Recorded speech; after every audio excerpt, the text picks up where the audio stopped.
हाँ तो बच्चों, हम लोग इस एपिसोड 12 में एपिसोड 12 में देख रहे हैं गॉस के प्रमेय के अनुप्रयोग एप्लीकेशन, यानी कैसे उसका यूज हम लोग करेंगे। तो किसी समतल आवेशित चालक के कारण किसी बिंदु पर विद्युत क्षेत्र की तीव्रता का व्यंजक, expression of electric field intensity at a point due to a plane charge conductor. तो इसके लिए हम लोग एक प्लेन चार्ज कंडक्टर बनाएंगे। ये हेडिंग हो जाएगा। व्यंजक मतलब एक्सप्रेशन, उसका गणितीय रूप। तो इसमें हम लोग एक कंडक्टर बनाएंगे।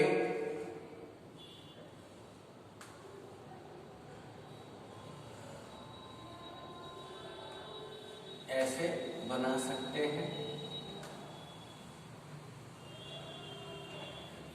अब इसे जो प्लस चार्ज दिया गया, कुछ जो चार्ज दिया गया वो इस पर यूनिफॉर्मली डिस्ट्रीब्यूटेड हो गया सभी सतह, है कि नहीं।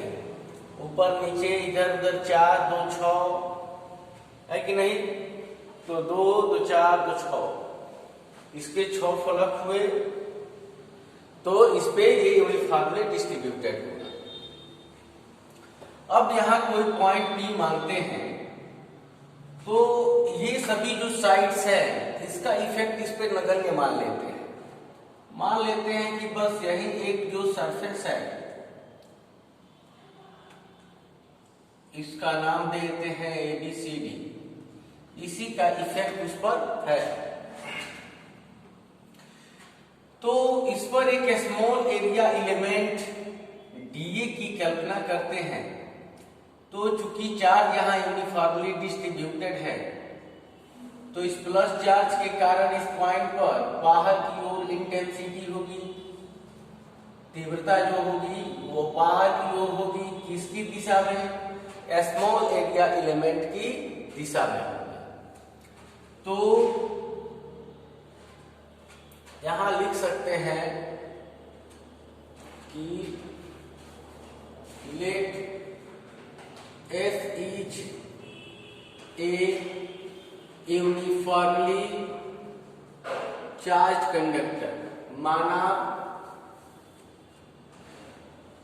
माना S एक समरूप आवेशित, समरूप मतलब एक समान, समरूप आवेशित चालक है, समतल चालक है,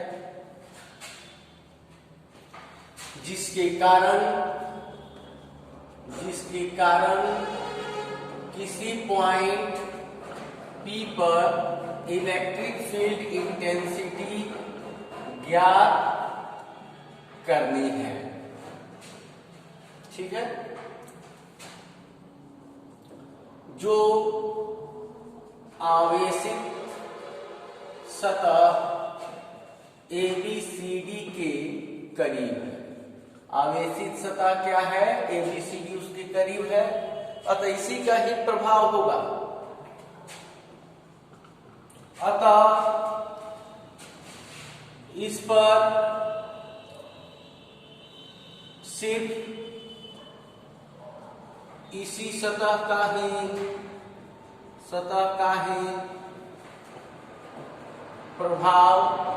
प्रभावी होगा, इफेक्टेड होगा। तो विद्युत फ्लक्स की परिभाषा से आप क्या पढ़ेंगे? इसका एक ही क्लू है कि विद्युत प्रमेय की परिभाषा से उसको डिफाइन कीजिए और उसको गॉस थ्योरम से लाकर मिलान कर दीजिए। आप क्या पढ़े थे? Phi equal to E dot DA। E dot DA मतलब मॉड ऑफ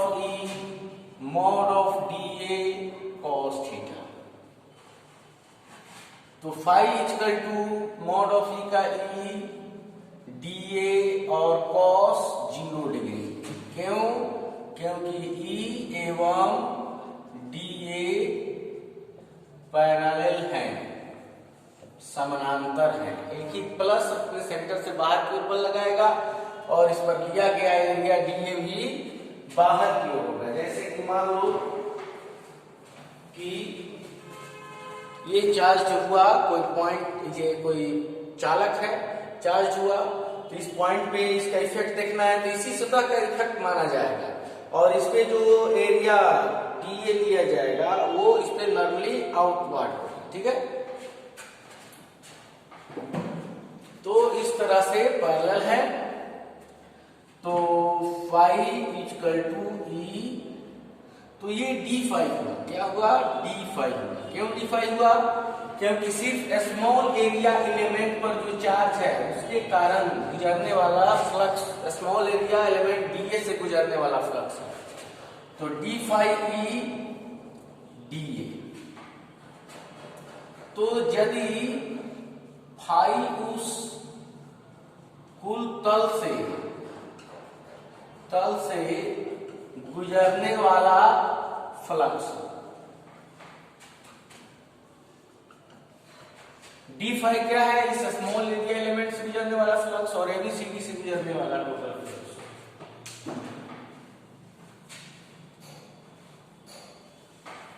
तो इंटीग्रेट कर दीजिए,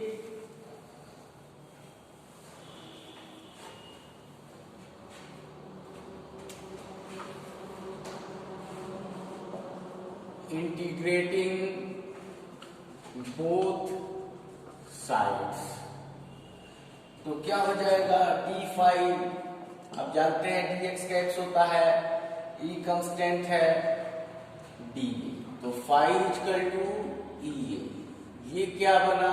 एक इक्वेशन बना। But by Gauss's theorem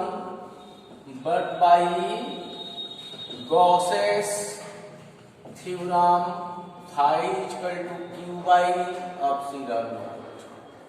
second,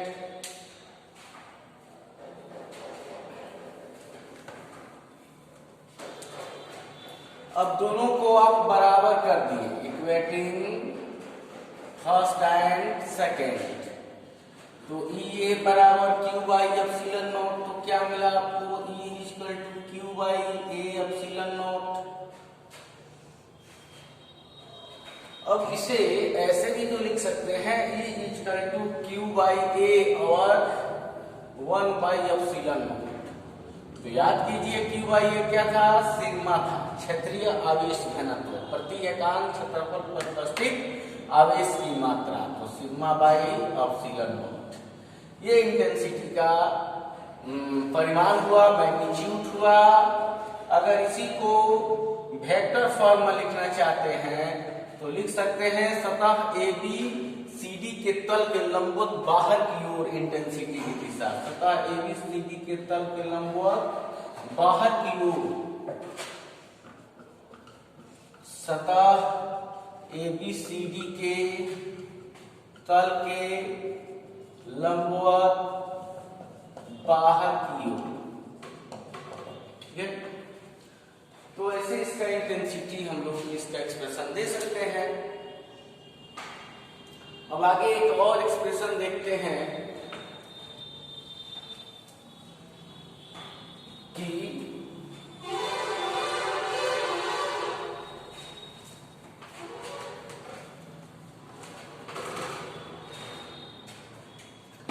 किसी अनंत विस्तार वाले पतले आवेशित चादर के कारण किसी बिंदु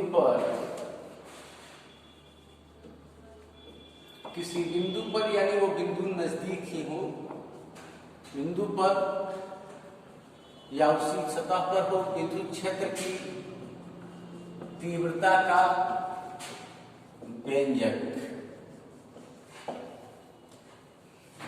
ठीक है, expression of electric field intensity at a point near to A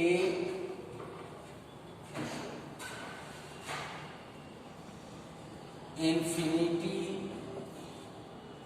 large thin charged conductor sheet। ठीक है,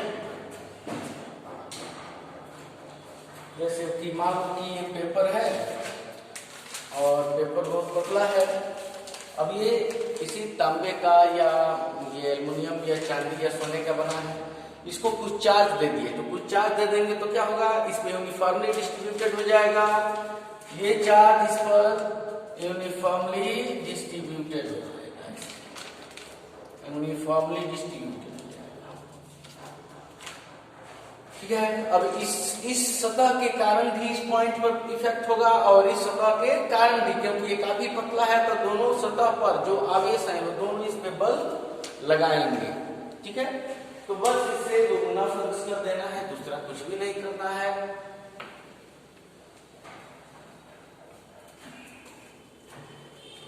अब ये दूसरा एप्लीकेशन हम लोग देख रहे हैं, तो मान लेंगे कि ये जो है एक इन्फिनिटी एनलार्ज्ड विस्तारित एक समरूप आवेशित चालक चादर है। अब इसके किसी पॉइंट पर स्मॉल एरिया एलिमेंट डीए लेते हैं, इसकी दिशा इंटेंसिटी की दिशा में होती है। ठीक है, प्लस है तो सेंटर से बाहर की ओर, जैसे कि अभी यहाँ पेपर, यहाँ स्मॉल एरिया एलिमेंट लेते हैं तो इसकी दिशा कागज पर लंबवत बाहर की ओर है, तो यहाँ का प्लस है, ये भी प्लस बाहर की ओर, और इधर का जो प्लस है वो भी अपने सेंटर से बाहर की ओर। ये सभी दिशाओं में बाहर की ओर बल लगा रहा है, लेकिन डीए पर बाहर की ओर माना जाएगा। तो इसका एक नाम दे सकते हैं ABCD, यहाँ एक पॉइंट बी ले सकते हैं। तो माना ABCD एक अनंत विस्तार वाला पतला आवेशित चालक चादर है। आवेशित चालक चादर है जिसके कारण इसके नजदीक किसी पॉइंट P पर विद्युत क्षेत्र की यानी इलेक्ट्रिक फील्ड इंटेंसिटी ज्ञात करनी है। तो इसमें आपने क्या माना, इस चादर पर क्या लिया, इस चादर पर एक स्मॉल एरिया इलेमेंट डीए लिया। ठीक है, जिसकी दिशा किस दिशा में है, डीए की दिशा तीव्रता की दिशा में है, जिसकी दिशा तीव्रता की यानी विद्युत क्षेत्र की तीव्रता की दिशा में है, जो चालक के तल के लंबवत बाहर की ओर है, बाहर की ओर। तो यहां लिख सकते हैं, तो from definition of electric flux, विद्युत फ्लक्स की परिभाषा से क्या लिख सकते हैं, डी फाई लिख सकते हैं इसे कि यदि D phi small area element यानी अल्पांश डीए से गुजरने वाला है। ठीक है, यदि डी फाई अल्पांश डीए से गुजरने वाला फ्लक्स हो तो क्या लिख सकते हैं, D phi equal to E D A cos theta, यानी ई डॉट डी ए, तो D phi equal to E D A cos 0, क्योंकि ई पैरेलल है डी ए, ई और डी एक ही दिशा में, कागज के तल के लंबवत बाहर की ओर है, तो D phi equal to E D A. तो ठीक पहले वाले इक्वेशन की तरह ही इसको भी आप इंटीग्रेशन लगा के फॉलो कर सकते हैं। नाउ इंटीग्रेटिंग बोथ साइड्स, दोनों ओर समाकलन करने पर D phi equal to E D A, तो phi equal to E A, ये एक सतह के लिए है ना, परंतु चालक चादर के दोनों सतहों के आवेशों का प्रभाव पॉइंट P पर होगा, इसलिए दोनों, क्योंकि वो पतला है तो फाई इक्वल टू 2EA, ये इक्वेशन फर्स्ट बनाती है। ठीक है, अब हम लोग यहाँ पे गॉस के से उसको थ्योरम से मिलान करा देंगे, but by Gauss's theorem phi equal to Q by epsilon naught, now equating first and second. तो फर्स्ट और सेकेंड इक्वेट करेंगे तो क्या मिलेगा, 2EA equal to Q by epsilon naught, Q by epsilon naught, तो E equal to Q by 2A epsilon naught. तो इसी को हम लोग लिख सकते हैं E equal to sigma by Q को क्या लिख सकते हैं, sigma equal to Q by ए, क्षेत्रीय आवेश घनत्व, तो ये लिख सकते हैं कि सिग्मा बाई 2 एप्सिलॉन। और अगर इस पर तीर का निशान लगाते हैं तो तीर का निशान लगाने पर इसकी दिशा बतानी होगी किधर, तो आवेशित चालक के, इस आवेशित चालक के तल के लंबवत बाहर की ओर, आवेशित चालक के तल के लंबवत बाहर की ओर, के तल के लंबवत बाहर की ओर तीव्रता की दिशा होगी। ठीक है, तो इसको देखेंगे। और एक इसमें एक पॉइंट जोड़ा जा सकता है, वो पॉइंट कौन सा है,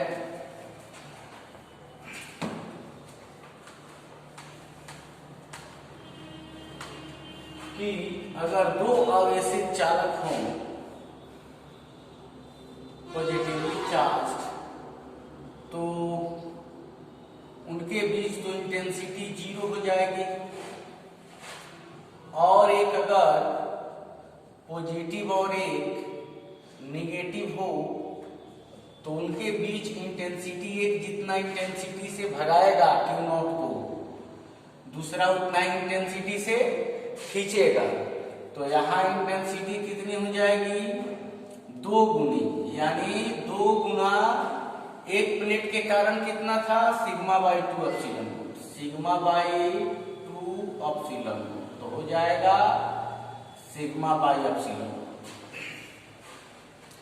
यानी विपरीत आवेश से आवेशित अगर प्लेट्स हैं तो उनके बीच जो तीव्रता होगी वो होगी E equal to sigma by 2 epsilon, क्योंकि एक पॉजिटिव चार्ज हुआ, एक निगेटिव चार्ज हुआ।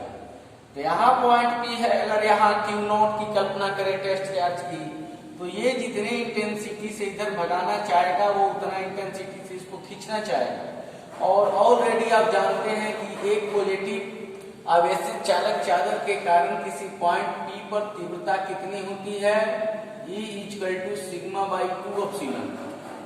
तो यहाँ इंटेंसिटी हो जाएगी सिग्मा बाई 2 एप्सिलॉन नॉट जोड़ सिग्मा बाई 2 एप्सिलॉन नॉट, यानी 2 से गुना कर देंगे तो E equal to sigma by epsilon naught. इसकी दिशा किधर होगी? प्लेट A से प्लेट B की ओर, टुवर्ड्स A टू B। अगर तीर का निशान लगाते हैं तो इसकी दिशा बता दीजिए, A टू B।